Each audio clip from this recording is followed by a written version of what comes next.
You're listening to the Back Home Network, presented by Homefield Apparel.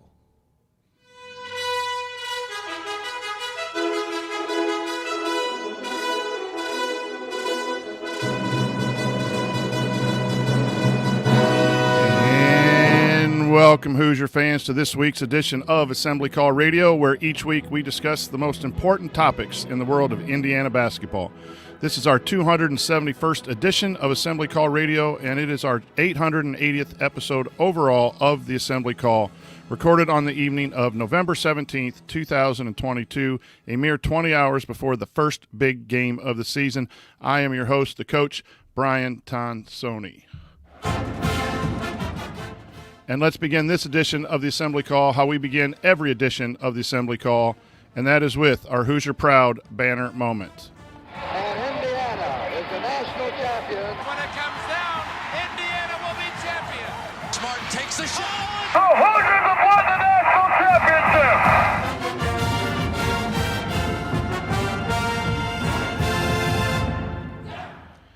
This week's banner moment is just a simple realization, one that Indiana's roster is more complete than at any time in the last 5 years.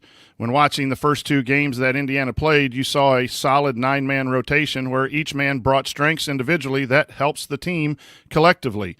This also is supported by watching the other teams in the NCAA over the past week and a half. When watching Michigan State, we can easily see that the roster Indiana has is capable of playing like Michigan State, beating Michigan State, and Michigan State's played against some quality competition. This roster is built to win. It is built to handle adversity, which will come at some point during the season.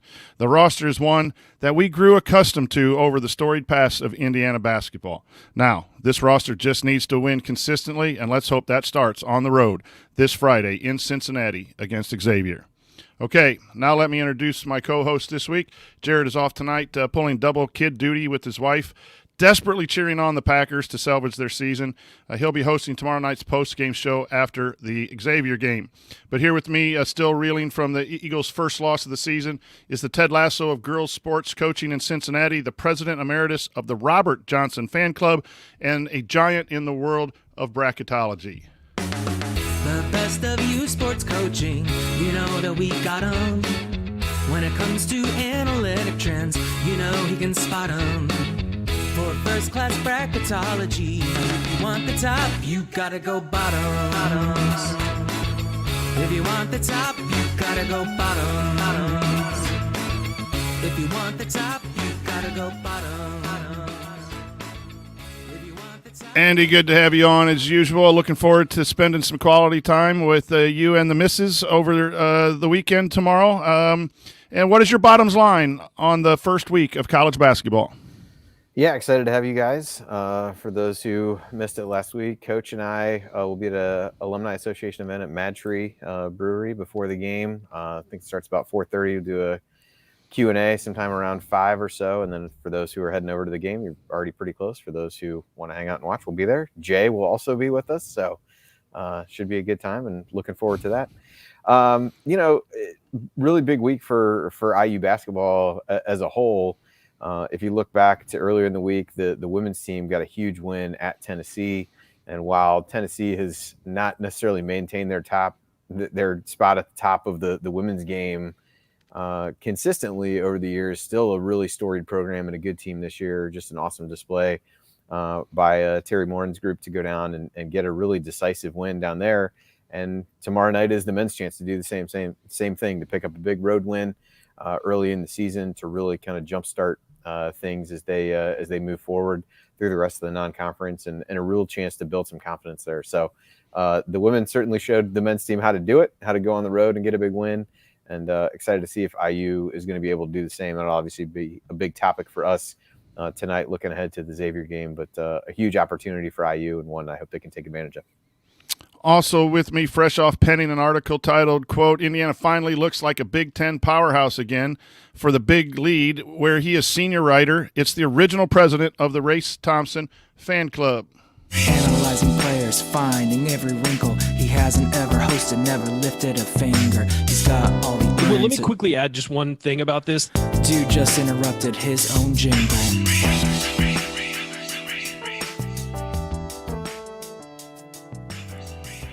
All right, Ryan, it's time for your rant. What do you got for us this week?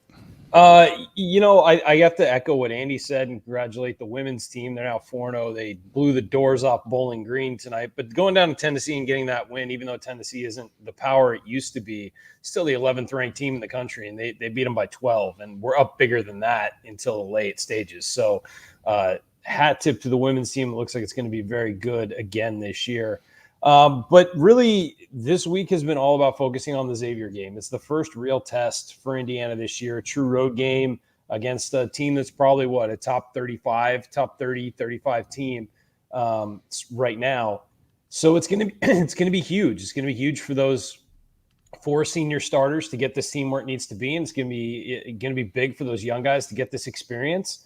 And it's going to be huge for Mike Woodson, quite frankly, to prove that he can win, that he can go on the road and win this type of game. And so really, I think this is going to be very telling. Obviously, we're not going to start to really judge this team as a whole until mid to late December, probably. But an early season test that certainly will be a measuring stick for where they're at right now and how confident you can be heading into that trio of huge games coming up over the next few weeks. All right, here's what we have in store this week on Assembly Call Radio. Segment 1, we're going to talk IU-Xavier, the preview, and talk about some keys to victory. In segment 2, we're going to talk about our early impressions of the Big Ten and college basketball after about 10 days of play. And we have some really good questions, as usual, from our community in segment 3, our mailbag session. All of that coming up this week on Assembly Call Radio. And now let's talk about our presenting sponsor. Home field apparel, wear one for the team. This edition of Assembly Call Radio, just like all shows on the Back Home Network, is presented by our friends at Home Field Apparel, where they have the largest collection of vintage IU apparel that you'll find anywhere, with beloved logos like 2 different versions of the Bison and so many more. The bottom line is that Home Field has something for fans and grads of pretty much every school with unique vintage logos for all of them. And no matter what you buy, you know it will be comfortable and the colors will last through many washings. Plus, you're supporting an Indiana-based company that came up through the Kelley School of Business. What could be better than that? And I received some Christmas money early from a family member and immediately bought 4 more items to add to my incredible collection, a couple crew necks, a couple hoodies to wear throughout the winter. So go to homefieldapparel.com and use our promo code HOME for 15% off your entire first order. That's promo code HOME for 15% off. Once again, the website is homefieldapparel.com. Wear one for the team. Okay, so here we go. First of all, we are going to make it official that the meetup will be the Purdue game. I believe that is February 4th, a Saturday. And more details will come soon, but we're working behind the scenes to provide a good time for everyone. So I know I look forward to seeing all of my co-hosts and all of our listeners, chat mob members, and people who just listen and show up. A good following in the last few years. So we appreciate that. Mark that on your calendar for, I believe it's February 4th. Yep. Is that right? It's the weekend of February 4th. So we'll be there. We'll do a live post-game show after the Purdue game. It is the Purdue game. So, it's a big one. And it worked out that it was really the only weekend it completely worked for us this year. And it just happened to be Purdue. We did Purdue in 2020 and it didn't work out well. So let's hope this is a little better this time around. I will be short of guaranteeing that it'll work out. Okay. I've seen them play. They have some good things, but we're a lot better. So I'm pretty positive it's going to be a good post-game show. So let's talk IU-Xavier, guys. Andy, we'll come to you. Your thoughts. Xavier's 3-0. Has played 3 teams that they should have beaten. That this will be their first test under new coach Sean Miller. Your thoughts, general thoughts on Xavier?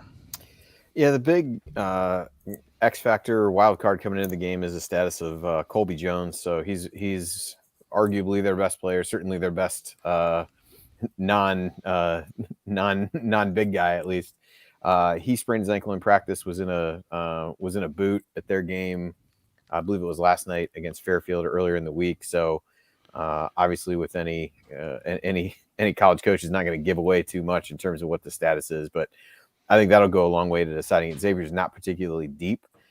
So anytime you lose one of your better players, it's not a good thing at all, obviously, but certainly on a team that doesn't have a ton of depth, that would be huge. He's really a big part of what they do defensively, and a guy that can really get to the rim.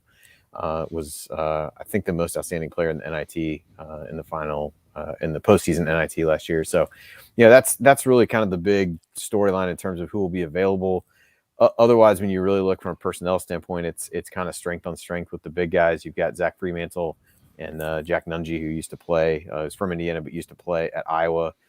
Didn't play a ton there. I think transferred at some point while Luka Garza was there, and has really had a successful couple or season and a few games, I guess you could say. Xavier Fremantle, a guy who's was a little bit in the doghouse with Sean Miller over in the offseason, got suspended indefinitely, but it didn't really last very long. Those two guys are pretty critical to what Xavier wants to do. Nunge in particular can step out and shoot it.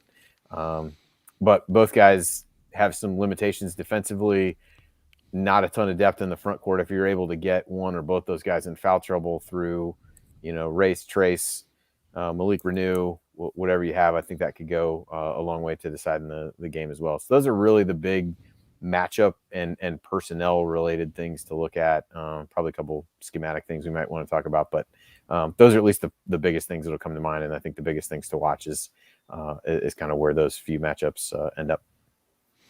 Ryan, your thoughts on going in and playing Xavier?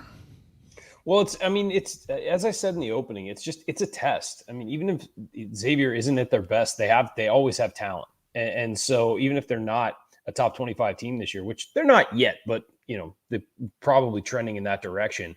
I just think that it's big to go on the road, period. If you're Indiana at this point of the season, you're going to have to go on the road in a couple weeks to Kansas. This is a mini test for that, I think. And it's really for this Indiana team. And I wrote about it, as you mentioned, Coach, I wrote about it this week at the Big Lead. This isn't about the opponent. It's about Indiana. I think against North Carolina, it's a little bit about the opponent. Against Kansas, it'll probably be a little bit about the opponent. But against Xavier, if Indiana plays the way it's supposed to play, it should come out on top. You face Kansas and North Carolina and Arizona, you're going to have to make them do some things, and you're going to have to affect them and take them off their game. I don't feel that way about this game. I feel that if Indiana plays up to its capability, it should be a win. So we had a question that I'm going to ask here in our community from Stephen Ragsdale. Said, I'm sure this is probably in a later segment, and Stephen, we moved it up, but I'm curious to hear more about their strengths and their weaknesses. Not very familiar with them since they weren't in the NCAA tourney last year. I thought Coach Adranya did a nice job, as usual, in his scouting report.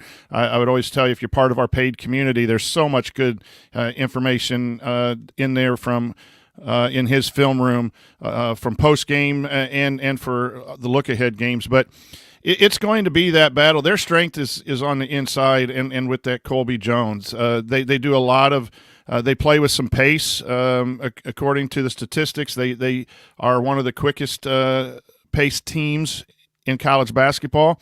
We'll see how Indiana guards the dribble handoffs and any pick and roll action at the top of the key. That'll be a key for them. But I think they're better offensively than they are defensively, and I think that's an advantage that plays into Indiana's hands, because I think they're going to have trouble guarding Indiana if Indiana comes and, as Ryan said, plays the way they can play. Easier said than done than on the road. But Andy, any other strengths or weaknesses that you see in this Xavier team? Yeah, a couple things statistically, and it's really hard to get a read on it, particularly because while Miller has been the coach there, been a while since he's been there. But from a pace perspective, and I thought another good potential preview would be the podcast on the Brink episode this week with Alex Bozish. She had Rocco Miller on, who does a really good job from a bracketology and a college basketball analysis perspective. They talked about this a little bit, and one of the questions was why this team may be playing a bit faster than maybe Sean Miller teams of the past. In looking at the numbers, they played Morgan State, I think was the first game, who typically plays at a really fast pace. Not terribly shocking there. They were at a more, I guess I'll say, normal pace against Montana, and then sped up a little bit against Fairfield, which is different than what at least Fairfield's done recently. One of the things that Rocco cited was they have a transfer guard, Sully Boom, who started his career at San Francisco, then played at UTEP, a guy who likes to get up and down. So that may be pushing it there. So I'm not totally sold that they want to play as fast maybe as they have so far. But the other thing statistically, where if you want to look at weaknesses, turnover percentage, they've turned the ball over quite a bit. And that's really kind of across a number of guys, not really one or two guys responsible for it, but some big numbers there. And then on the offensive glass, they've I guess the defensive glass in that regard, they've kind of struggled to control that. So those are areas that you might look for IU to be able to take advantage. At the same time, Xavier shot the ball really well. They haven't shot a ton of threes, but have shot it well when they have. And that becomes a little hard to gauge. Is that a function of your opponent, or is that really what you want to do? And I think that's where you get into some of these games where, based on playing 3 sub 200 KenPom teams, what did you really learn a whole lot differently about what they want to do offensively? But I thought, like you said, Coach Johnny talked a little bit about more schematically what they like to do. But at least statistically, the areas where IU might be able to exploit is getting them to turn the ball over, which can lead to some transition opportunities for IU. And also being able to get some putbacks, which lines up well with some of the things that IU's personnel excels at. So I think you feel pretty good there. And I would agree with what you said, Coach. I think the defense, particularly on the interior, is one where, like I said, Nunji and Fremantle, not the best defenders. And so if you throw waves of post guys at them like IU will, can you get at least one of them in foul trouble? That really puts Xavier in a bind. Ryan, it sounds like a Race Thompson kind of game. Yeah, I think so. Press, block, Go ahead. You have some comments on Xavier, and I have a question back for you when you're done. Yeah, Indiana's just to control the three-point line on defense. I mean, they're hitting 45.5% of their three-pointers this year on how many they've taken? I guess 44. I mean, that's a decent clip on a decent number of makes. And, Nunji's hitting 62.5. Bohm is hitting 55.6. I mean, they can shoot it. And the guys, they don't have a lot of guys who do shoot it, but the guys who do are good shooters. And so India has to close out and then be ready for long rebounds because Xavier's going to shoot the ball. I would just say that. I think that this may be the only team Indiana faces this year that, is worse on the free throw line than Indiana. Although, let's say second game, 95% or whatever it was. But I do think the 3-point line is a concern, and they had trouble at times last year. Not as a whole on the season, but there were individual games where they had real trouble closing out to the 3-point line and not chasing the ball and getting stuck and leaving guys open. So have to remain disciplined on defense to cover the 3-point line. The Kunkel kid is just one of those tough-nosed kids. He usually, I think, comes off the bench this year, and then he started the last game when the Jones guy was out. But he's one of those guys. He hit some big shots last year for him, a gritty guy. But Quang from our community asked, with his pace, since Xavier runs a 15-second offense, would X do his one-man full-court press? Will IU press at all? Would this be a good strategy to slow Xavier down? We'll start with you, Ryan. Do you think, and Woodson likes to do that, especially out of dead ball situations and free throws, just eat some clock pressure type of stuff. Do you see that being something that would help Indiana here against Xavier? They do it all the time anyway. I mean, Right. I don't think it'll be a setup press, but I think it'll be, pick up the point guard inside the opposing free throw line. Like I think and hound him all the way across the court, try and get them off balance. And you do that not because you're trying to get a steal. You do that just to throw off the entry to their offense, the start of their offense, and make it, as you said, make it take a little bit longer. Maybe if he wants to go to the right, you bump him off to the left, make him start the offense from the other side, take him off his strong hand so he's passing with a different hand. You just do it to harass them and to make them uncomfortable. It's not, when you see that, it's not about getting a steal. I mean, if you get a steal, great, but that's not what it's for. When you set up a full court press with everybody doing it, that's more to speed the other team up and make them make bad decisions that could lead to a turnover. But when you see that point guard if somebody picks up the point guard full court, that's just to get the heart rate going for them and to harass and bother them and get them out of what they're doing. Yeah, the other thing in that regard, they do have a freshman that they've been playing at point guard, and his turnover rate, again, 3-game sample size, is over 30. So I think that's the kind of guy that maybe it's more matchup dependent of when certain guys are in the game. You really want to try to throw them out of any rhythm they have and force them into some mistakes. And I think some of that's dependent upon whether Jones plays or not. But Xavier's got it's an odd roster. They've got tons of seniors. Jones is a junior, and then everybody else is a freshman, it seems like. So part of that, I think, is, coaching change over there, and you have some of that. But they do have some veteran guys who may not be rattled by that. But I think if you see, the freshman point guard in there, maybe you get into him a little bit differently, or try to give him some different looks to try to confuse him a little bit. Yeah, it's one where when you go on the road, this is where I'm confident in Indiana. You win with defense. You win with defense. You stay connected defensively because the crowd's going to be loud. You handle that early rush that Xavier's going to give. I wouldn't be surprised to see the first 5 minutes be a little bit of a struggle because of the atmosphere and the energy. But you got to rely on your defense to get stops, a few easy buckets to get your offense going. But I think Indiana is clearly the better team on paper, and we should expect to win. Be disappointed with the loss. So. Okay, coming up on Assembly Call Radio, we go around the Big Ten and college basketball to give some early impressions of what we've seen so far. So stick with us.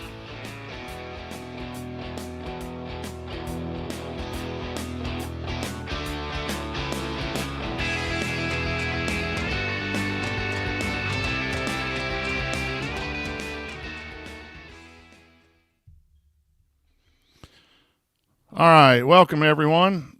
Good to see you. Ryan's got some important business to take care of in between segments. So, but welcome. It's nice to see over 140 people here on a Thursday night. The game starts at 6 o'clock tomorrow. So make sure you have plans to leave work early. If your boss doesn't like it, just tell him Coach Tonsoni gives his approval. I think I'm leaving work a little early to drive to Cincinnati to be with Andy and all of the Cincinnati fans. So we need all of the support we can. Get Indiana this first road victory.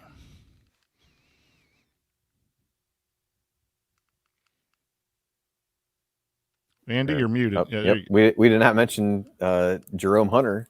Yeah, we did. For Xavier. Right. I was reading something on a Xavier site just to kind of see what the general vibe was. Apparently, he had like 11 points, 9 rebounds in their first game, but he is averaging 13.3 fouls per 40 minutes through 3 games. Wow. So I think they're having him play a lot up front. I think he's one of the primary backup bigs, which I think speaks a little bit to their general lack of depth. But I think he might be the primary backup big from looking at this. We probably the segment went a little long there, but what beats us tomorrow night? Just not being able to shoot the basketball, foul trouble. They get hot from 3. What do you think beats us? I think them getting off to a hot start and shooting the ball well from 3 early on. Turnovers can feed into that a little bit, but I think if you let the crowd get into it early and let them get off a good start, that's been something that has been a struggle in recent years for IU in terms of how they start games. I wouldn't say it's been an issue this year necessarily through limited action, but yeah, I think you want to try to get people out of it as quickly as possible if you can. But and the road atmosphere, knowing they're going to make a run and you're going to the environment's going to be good. But we don't know how the freshmen will handle that on the road. Again, the Mount Verde experience where they fly all over the country and play. They're a little more ready than people who get on a yellow school bus and drive 40 minutes to play in high school. But that would be a concern that just the environment takes Indiana out of what they do well, just enough for a team who's good enough to make the tournament. This isn't a slouch by any means. Indiana's going to have to play well. So and I think you run into a little bit of from a matchup perspective, trying to figure out who guards who. If you put Trace on Nunji, who's going to really try to pull him further away from the basket, then maybe he's comfortable. But he also has a little bit more size, and so I think it'll be interesting to see how IU chooses to defend the two of them and kind of how the matchups go early. And And certainly it'll be a really good test for Renew, as he, this is a totally, we've all been incredibly impressed with him and think overall he's going to be just fine. But this is definitely a different level of test. And I think a different level of test for him defensively as much as anything. So, and that's why I say how he plays and how that impacts the rotation. We've seen, pretty even split. We've seen Trace get a lot of rest. Do you continue to go that route this game? That really is dependent upon how some of the and I'm really looking for Race Thompson to do Race Thompson things, block some shots, get some rebounds, dive on the floor, keep that. That's another thing you do on the road is have your glue guys, your energy guys raise their level of play when certain other aspects might be struggling. I think he is a key to watch. All right, let's go here to segment 2 on the Big Ten. Here we go.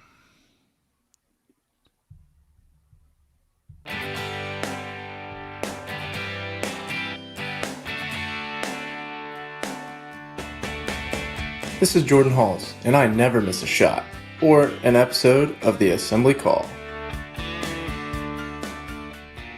Thanks, Coach Halls, for that introduction. Welcome back to the Assembly Call. I'm Coach Tonsoni here with Ryan Phillips and Andy Bottoms. And our main segment tonight is brought to you by our new sponsor, True Blood Real Estate.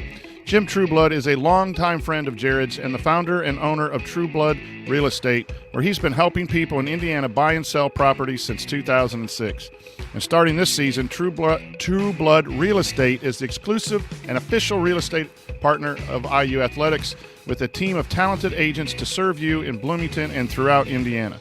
If you're looking to buy or sell an estate in Indiana, you need the experience, that True Blood advantage. Go to trueblood.com to learn more. That's trueblood.com, and tell them Assembly Call sent you. All right, the Big Ten has been in play, and I would say they're off to a pretty good start in the fact that the only loss that is not good is Minnesota's loss, and Minnesota's expected to be one of the bottom 2 teams in the Big Ten. There's been some incredible play. Jared shared with us early that his main impression is that Michigan State's going to be more of a problem if they stay healthy than most people thought, and I second that. They're not a huge, deep team, according to Jared, but it's one of those pesky Tom Izzo teams with great chemistry and toughness shooting. Jared says they will be a bear to play, so that's Jared's main impression. Andy, your main impression of Big Ten play here in the first 10 days? Things have gone pretty well. I won't say there's been a lot of tests, but we always talk about this from a bracketology perspective, how important it is that the league does well to start. And right now, the league has 3 losses. One of them was Michigan State's loss to Gonzaga on the aircraft carrier by a point. And the other 2 have come from Nebraska and Minnesota, teams projected to be at the bottom of the league. So not really shocking that those teams are taking on losses. And both those losses were to Big East teams.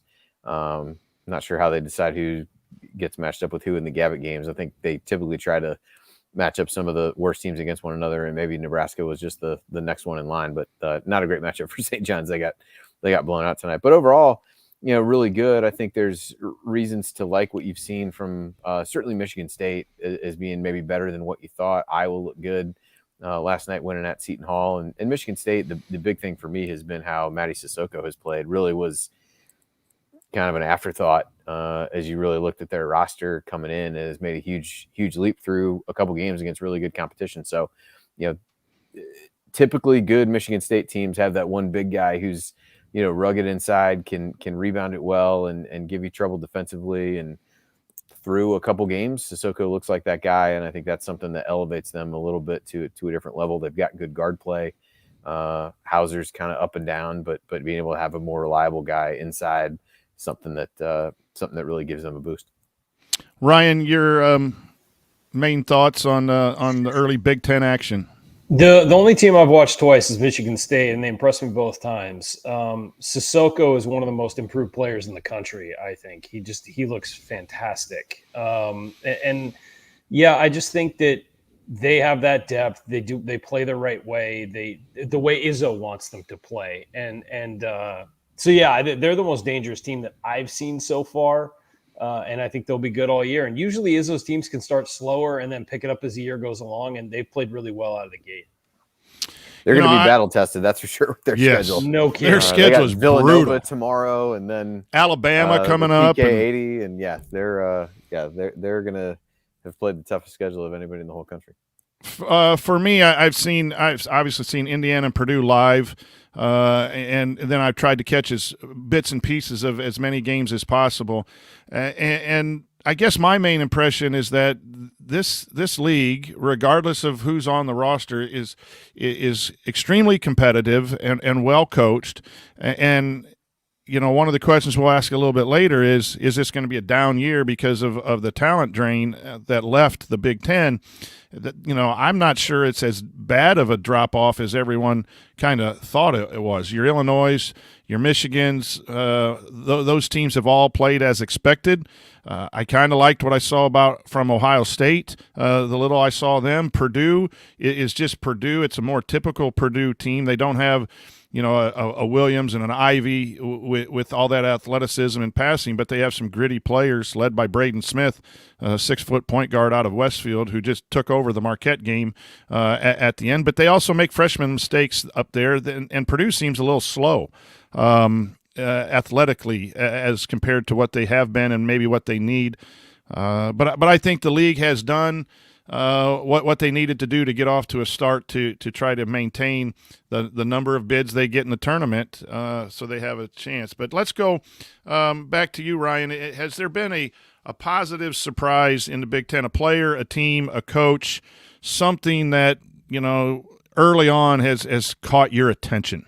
Well, as I mentioned, I think it's Sissoko from Michigan State. I just think he looks like a completely different player and is a lot more confident than he's been in the past. And, this guy has never started a game in college basketball. And I thought he looked like a dominant big man in their last game against Kentucky.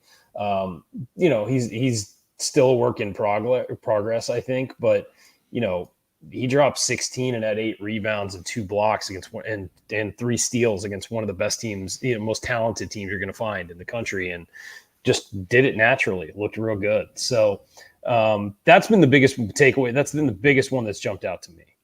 A big takeaway for me, and I don't know if it's a real surprise, is the Howard kid playing so well so early at Michigan. You assumed he was going to be good. And then just the number of freshmen that have come in that, Indiana's freshmen, we're just, in love with those two. And then Purdue starting two freshmen, and Ohio State has a bunch of young guys that are coming in. And so if the league is going to have a solid league, I think those freshmen have to play above and beyond their years. But I think that speaks again to the coaching staffs and the programs recruiting, good quality players from all over the country, but a lot of them from the Midwest. But not totally surprised, but it's good to see some young talent coming into to Big Ten to replace some that was lost. Andy, any surprises, or what stood out to you individually as the season got started? I can't believe, Coach, that you did not use this opportunity to touch on your boy Micah Shrewsbury. Penn State, top 20 in offensive efficiency. They're shooting 46% from 3.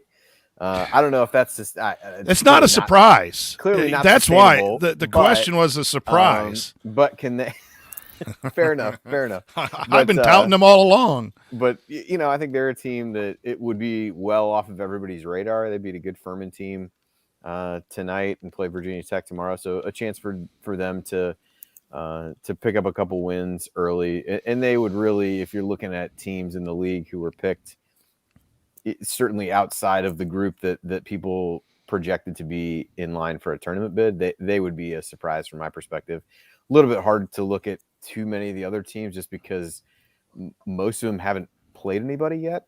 For the most part, Michigan State's the clear exception to that. But I watched some of the Eastern Michigan game, and they let Eastern Michigan hang around, but played well down the stretch. And I think Iowa is going to be interesting to watch.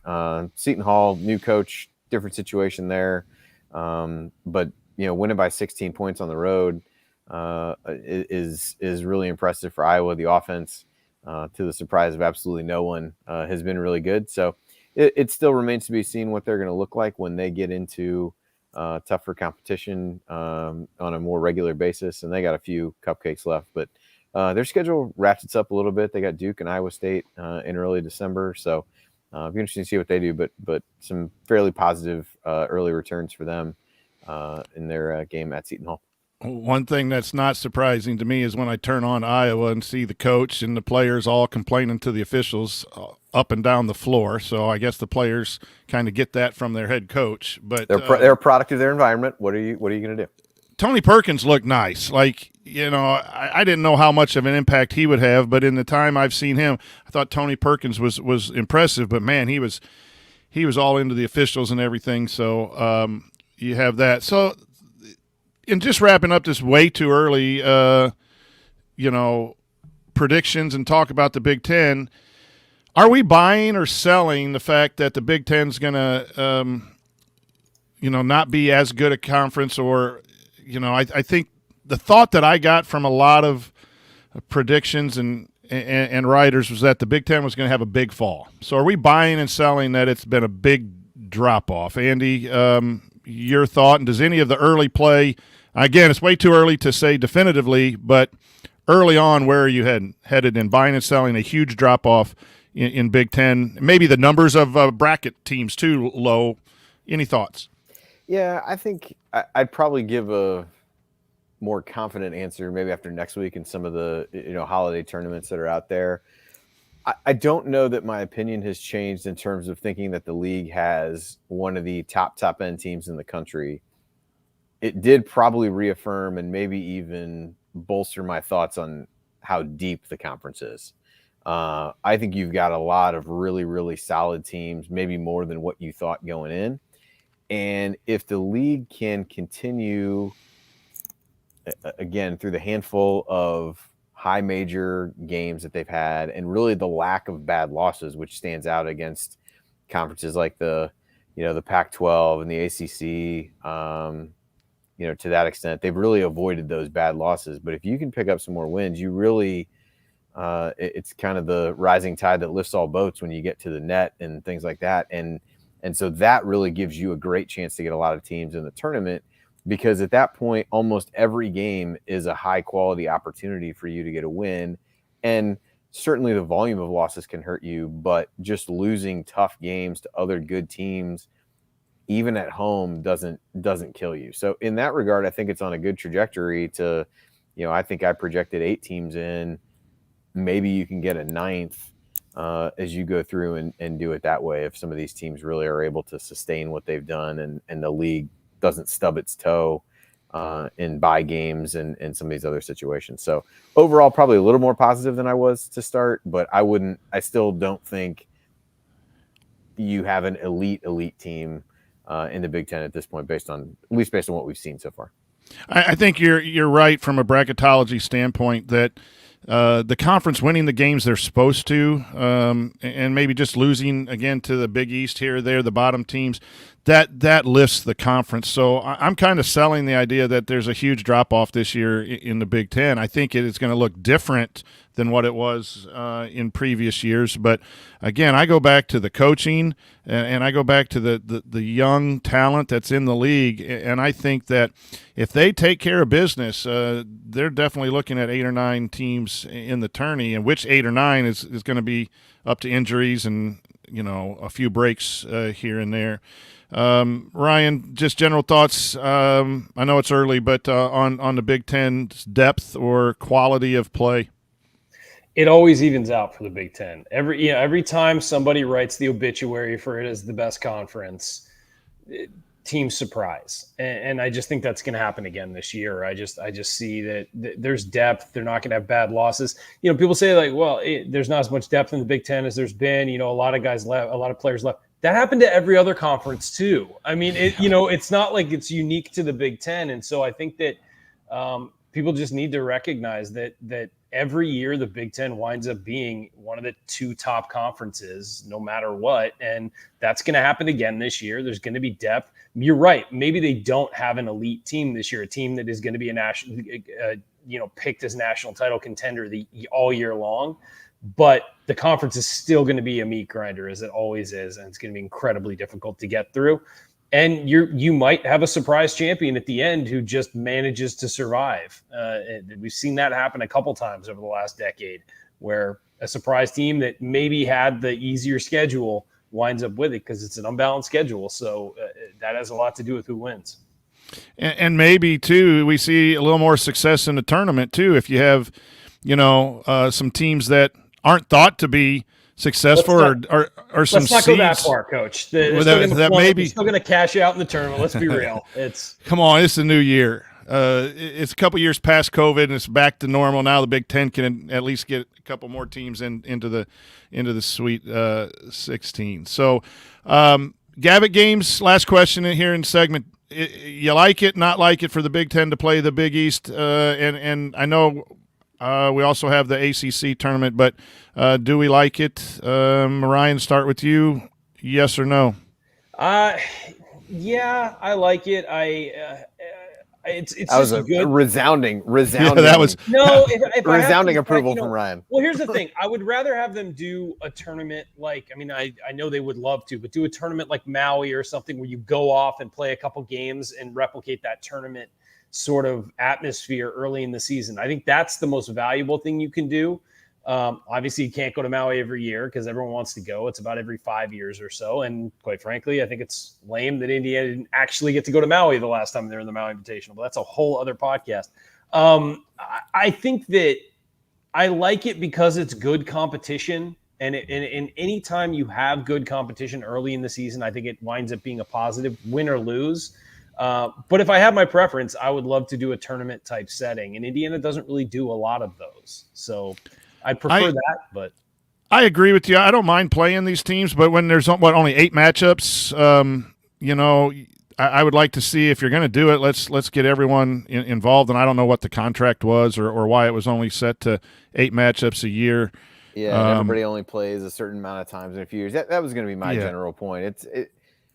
It's a means to setting up some decent matchups, but it doesn't feel like an actual event. Right. Whereas the Big Ten ACC, pretty much, there's one odd team left out, but on the ACC side, but otherwise everybody plays, and that feels like an actual event. This just seems like a convenient way to schedule games for TV, which is ultimately all the other one is too. But at least it makes it feel a little bit less that way. So I think if you could find ways to get more teams involved or more teams involved on a regular basis, challenge becomes you don't have the same number of teams. You're, Big East, I think they at 11 now, I want to say, and Big Ten's got 14. So it just becomes, you're leaving 3 teams out. But at least if you got 11 games, somebody's always going to win and do things like that. But I think because of people playing in other, exempt tournaments and things like that, you can't get everybody to play every year. And so that, I think, undermines a little bit of the event-related nature of it. Well, 2 marquee games tomorrow night, Indiana at Xavier and Michigan State, Villanova. I'm not sure where that's at. Andy, do you know real quick? I think it's at Michigan State. But Michigan State. So I will double check, but I think that's what it is. Yeah, and then that'll be the Gavitt games, and then Feast Week starts next week with all of the exempt tournaments. It's just a great time to watch basketball, and as we have all said here, we'll know more about the Big Ten and college basketball here in about 2 weeks. But stick with us. We'll be up to answering your questions after the break.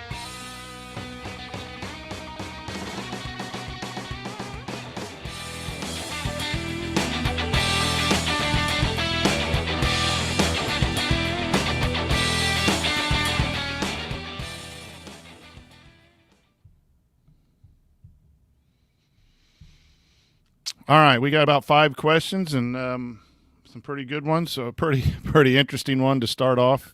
I enjoyed the first one. I'm not even sure it's a question, but I really did enjoy it. I really did enjoy it. Yeah. So we'll hammer that one out, and then we'll call it a night and get ready for a big game on Friday. All right. So here we go.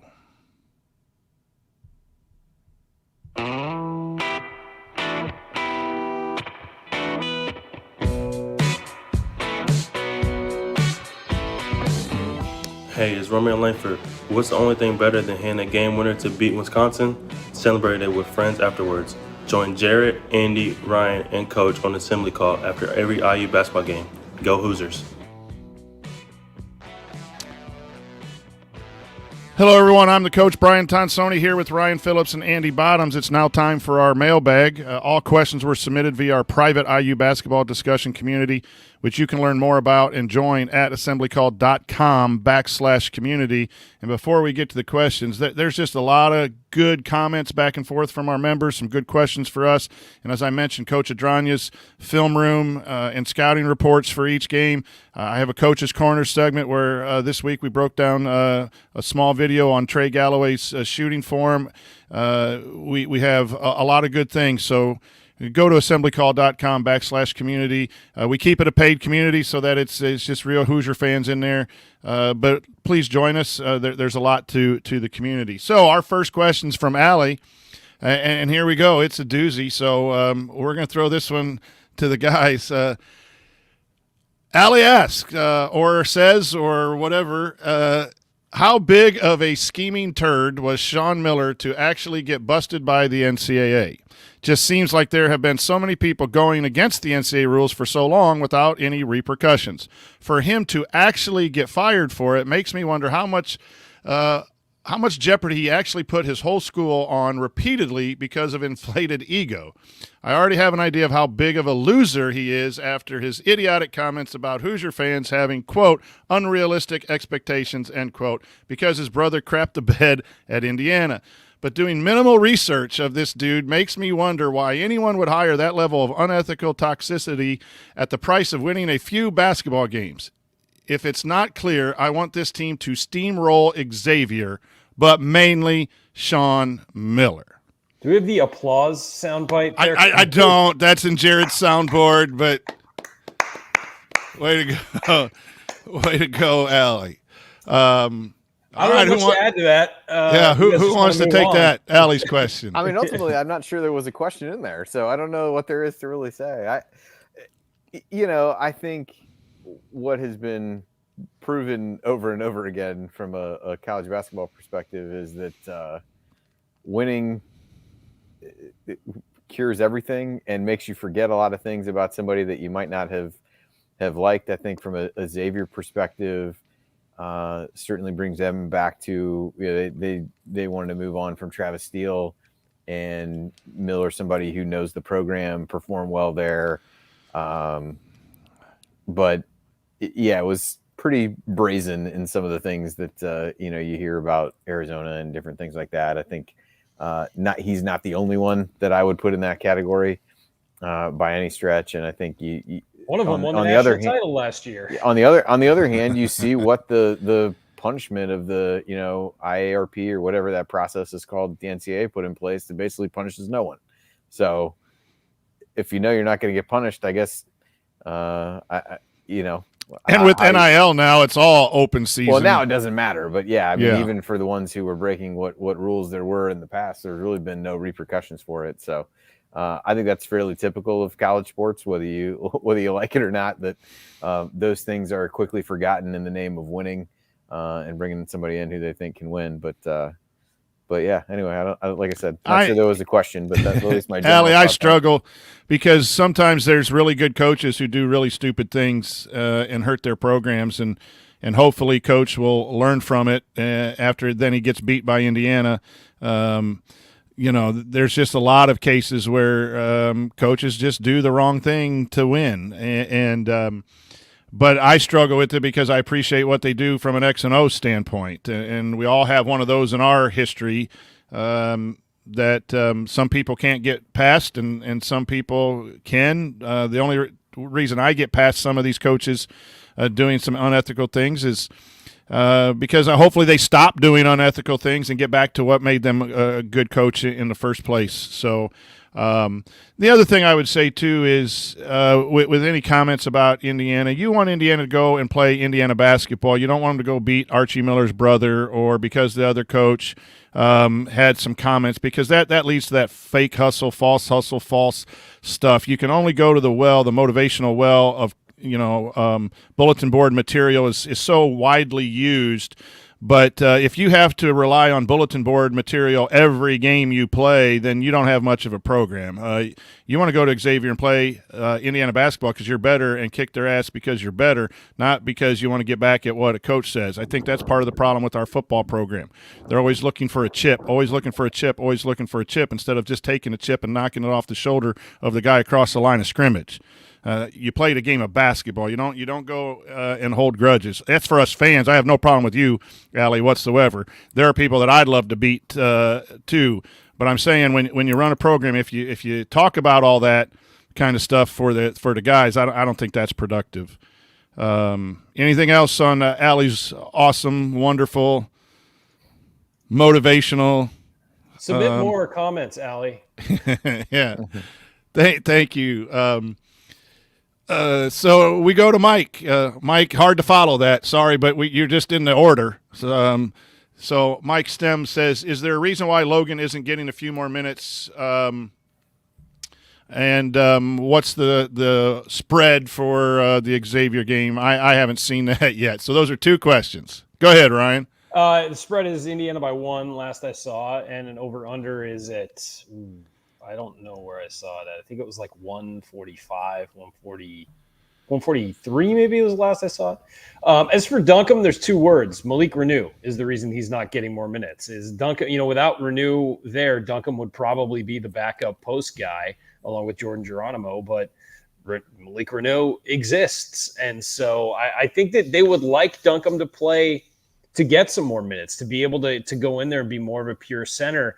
But I just think that honestly, they have the guys right now. They have the horses, and I think the hope for him as he develops. Teammates commented on how much better he got in the offseason a lot. That came up a lot when they were discussing the offseason and who was doing what. I think the hope is that next year he's a guy who can play a lot with Malik in there. Maybe make Malik your 4, and you've got him at the 5. And let's be real, to get to the NBA, Malik's going to have to be able to step out on the floor and hit shots. And so that would leave, if he was more of an inside-out guy, that would leave Duncombe inside. So I think there's a path there for him to become a really effective player, but it's going to take some time. Year. He's got some development. Yeah. Yeah. Jim, I think it's a lot of that's just trying to, you see IU, what they've done in the rotation so far, kind of playing guys in pairs. And I think we know how Race and Trace complement each other. I think Geronimo and Renew so far have complemented each other well. And I don't think you could pair up Duncombe and Renew at this point. Could you maybe pair Duncombe and Geronimo? Yes, but that's at the expense of getting minutes for Renew, like Ryan said. So I think that's where the challenge comes. I think I saw the spread was 1.5, but it's right around that 1.5 mark. Yeah, I haven't seen it in the last. Yeah, I pulled up one thing on my phone while I saw the question in here, so looks like it's in that general range. Jim Tom Hoosier asks, now that you've seen the team play a couple of games, have your expectations for the season changed? I'll start out. Yeah, I feel a lot better. Very cautious heading in to the season. And I think I'm still not buying that we're a Final Four team level, that conversation, or top 10 team that some people have said. But I do think that my belief in the roster, as I said in the banner moment, is a lot better now, seeing the freshmen play, seeing how Tamar has improved and everyone, and Trey Galloway's shot and just the overall makeup of the rotation. I'm a lot more comfortable now knowing that it's going to take a pretty good effort to beat Indiana on a given night, not a fact where we have to play up above and beyond our talent. Ryan? Yeah, I think that the biggest revelation for me out of these 2 games wasn't just the talent that they have and the depth and all of that. I mean, that we kind of knew on paper coming in. It's the focus. I mean, these guys are very focused, and it seems like everybody's got the same goal, and it looks like they've been playing together for a while. Now, the 4 seniors have played together before, but I think that it just looks like these guys are connected on a different level than we've seen in a while, and it feels like the attitude feels like they know what they are capable of and are trying to get there. And that is what I think is the most interesting part of this, and has been the most heartening, is that they all look like they have a similar common goal. I think from my perspective, they probably raised a little bit just because Renew and Hood-Schifino have played so well. a lot has been made of the notion that this is just the same, running it back with the same guys from last year. And why do you expect it to be so much better? And I think there were, obviously based on the recruiting rankings, there were high expectations for those guys, but I think they've, again, 2-game sample size plus a couple exhibition games, so maybe 4 games, have exceeded that. And I think reinforce how well the guys who go to these top end prep schools can really integrate pretty seamlessly into college basketball and not look out of place. To this point, they haven't looked out of place. We'll see if we say the same thing after tomorrow. It's a first really big test for them. And are there some nerves and are there some things like that maybe they don't play as well as they have in these other games? Certainly possible. But I think those guys raise the ceiling because they just give you different dimensions that you didn't have last year. One, in terms of having another guy who can make plays with the ball in his hands, and the other, a guy who really can allow you to stick to what you want to do offensively by trying to get the ball inside, but also give Trace a bit more rest and ease the burden on him while not feeling like things drop off a cliff from a talent perspective as soon as he hits the bench. And that leads to a question from Joel Huperazzi. Do you see a much more confident IU team, or how much more they seem, and how much does confidence play a role in winning? Andy, we'll come back to you and then back around to Ryan. They certainly look confident. They look really together, I would say, so far. And it's easy to – this is the part where not playing a lot of games and not facing a lot of adversity yet makes it hard to tell. It's easy to feel good about how you're winning playing by 30 whenever, but and like, oh, I love the guy next to me because we just beat the crap out of somebody by 30. When things start to go sideways, as they will, do you maintain the togetherness that seems to be there? The optimistic part of me says, yeah, they'll be able to figure that out and make those things work. But I think based on what we've seen, which is really all we can judge at this point, they seem to be a confident bunch. And I think that, certainly better than the alternative. We'll see as they go through some of these other games how they're able to maintain that confidence. But, for now, so far, so good. Ryan, do you see a more confident team? I see a team that's more confident in each other. They've been doing a lot of making the extra pass because they're confident the other guy can do his job. And it's not just Xavier Johnson and Trace Jackson Davis in a 2-man game and everybody else standing around watching. Like, this is the team is confident. I think they know, as I said earlier, they know how much talent they have. They know what they're capable of, and they're playing to that. Andy's right. It's easy to be confident when you're blowing people out. I mean, when this team gets punched in the mouth, we'll see. Can Xavier Johnson keep his head and not argue with officials or get into it with the opposing point guard and just keep his head and focus on the task at hand? We'll see. I mean, we don't know, but just from what we've seen so far, the attitude, the way they move together, the way they play off each other, it's incredibly positive for Indiana. And it's going to be, I mean, this is on paper, I've said it's one of the most talented teams we've seen in Indiana in 2 decades. I mean, straight up talent-wise, it's as good as we've seen. How that gets deployed and how that talent, how they play together over the length of a long season is anybody's guess. And how they're coached and how they're positioned and are they put into the right spots, all of that. But the thing that I have seen is these guys know how good they are. They really do. And the ones who don't are starting to figure it out real fast. And I will say, I wrote this last year about Mike Woodson. The one thing he does is have faith in his players, and he makes them have faith in themselves. And you're really seeing that bear out. Some of the guys who've been in the program a couple of years, they know their roles a little bit better this year, and they have confidence in themselves because they know they've got, their coach has confidence in them. That was, we heard all last year. So, yeah, I think they're confident, and I think they're confident in the guys next to them, and I think they're confident in the mission they're on, and we'll see what they do. We don't know how it's going to turn out, but a lot of good signs have been there from the beginning.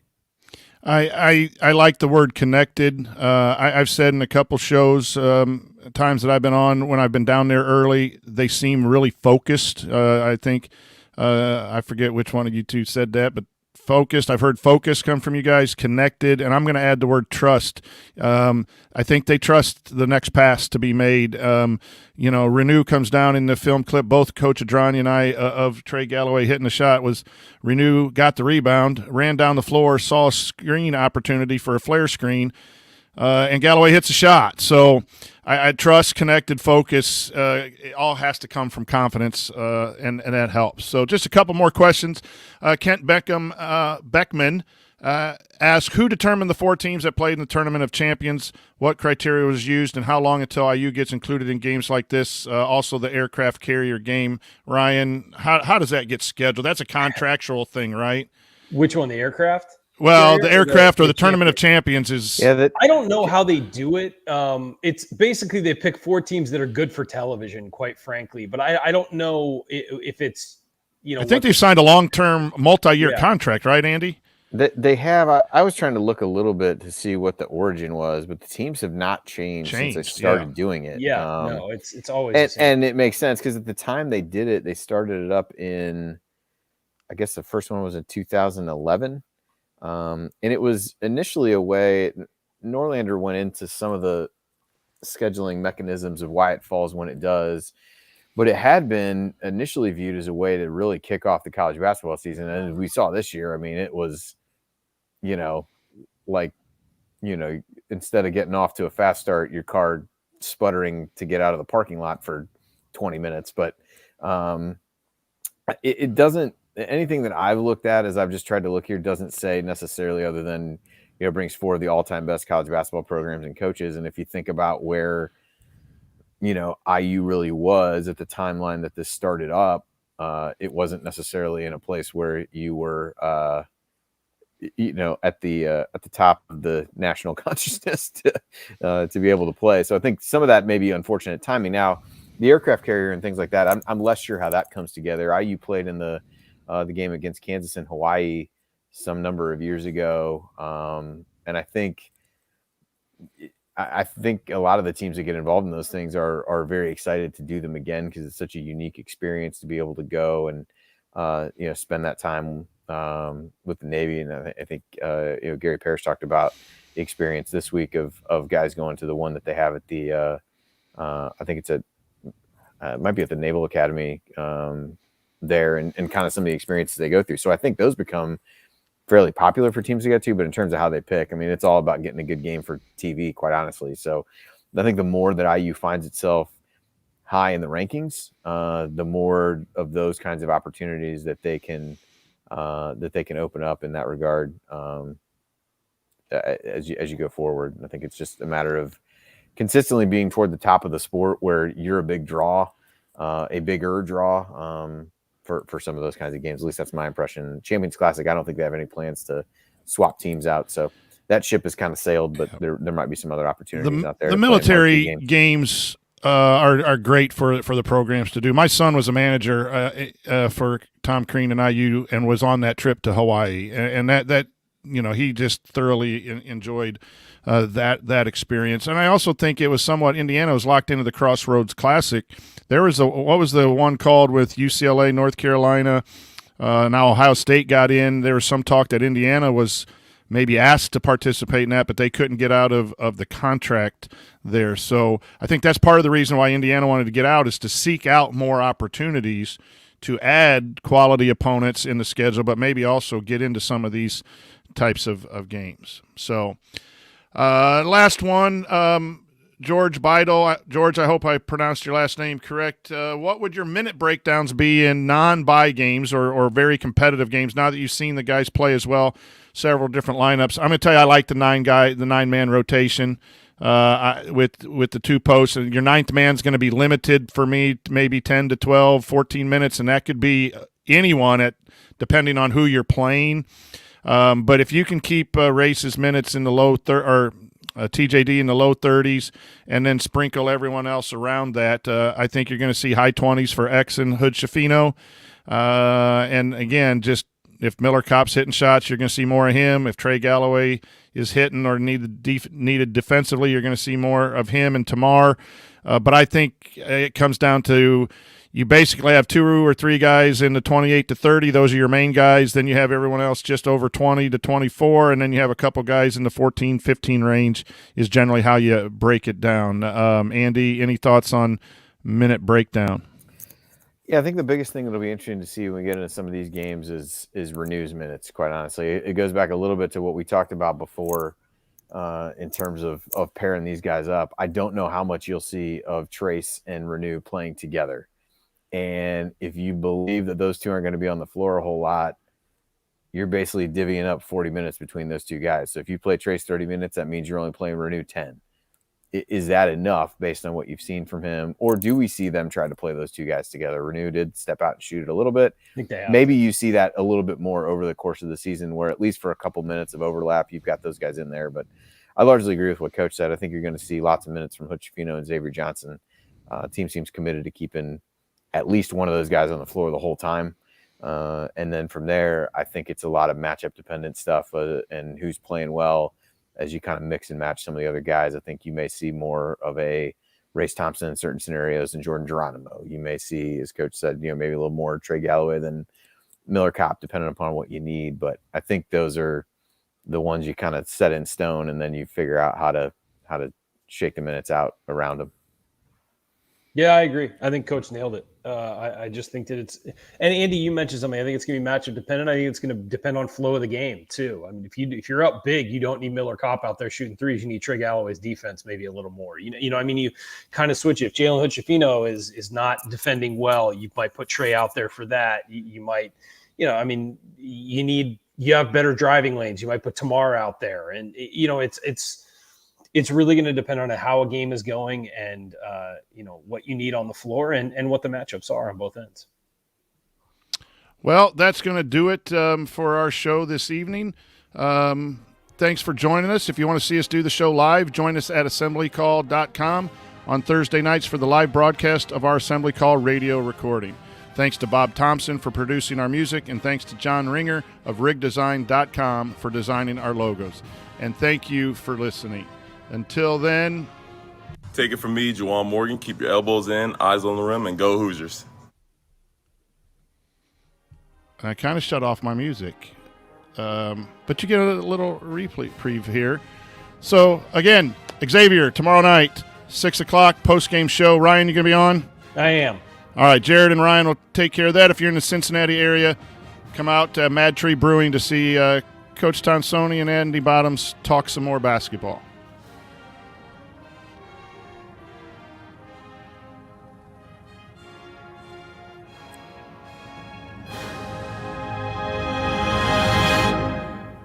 Thank you. Thanks for coming out. Hey, the show's over. Here I come, Coach Tonsoni.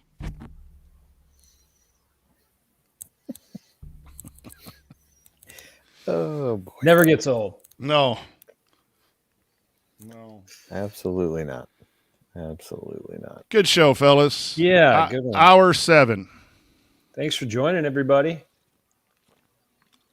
What's everybody doing after the weekend? Are you guys doing anything next week for the holidays?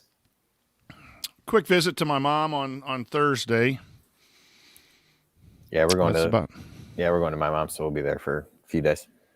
Yeah, I'm going out to the desert again for a week. So not the middle of nowhere. There's a town. I love that you describe it as a way in which he's some oasis out in the desert. Wandering through the desert. Yep. It's a walkabout, really. It's no, we've done that the last couple of years. Just gone out and for a week, going with the parents, and we have some family friends out there. So I'll be trying to chime in from there. So yeah, looking forward to it. It's very quiet out there, and I don't play golf, and there's a lot of golf. So you got to find stuff to do to entertain yourself. Jack, I just got to the chat. We're not looking at the chat often. I just turned it on. Jack R. asked me, I'm not coaching this year, Jack. I stepped back and going to do more work for our show here behind the scenes and in the community, and spending some time going to some college basketball games. So no practice for me this week, and I'm okay. I miss it a little bit. And that means he'll be there on February 4th. February 4th. Definitely will be there. No conflicts. Mark it down, folks. Come show up, say hi. Yep. We're looking forward to it. I've been eager to get back since we were there last year. It was a lot of fun. We came in after the blizzard last year, right? Yeah. Right after. The year before, or 2020, we came in and the blizzard hit the day I tried to leave. So it's always right around when we're there. It's always right around. So plan accordingly. Put a blanket in get your car. snow boots out. It's going to be snowy no matter what, and very cold. Put some blankets in your car, chains on your tires, whatever you need to do, because you may end up stranded. Yeah, and make sure you save some money so you can buy us some beers. Yeah. I mean, that'd be nice. The most important thing. That is, a little Christmas savings money. Yeah. A little extra work. Coach is thirsty. Oh, goodness gracious. All right, guys. All right, sounds good. Well, Coach, I will see you tomorrow. You guys have a safe trip. Yep. Yeah, you guys have fun.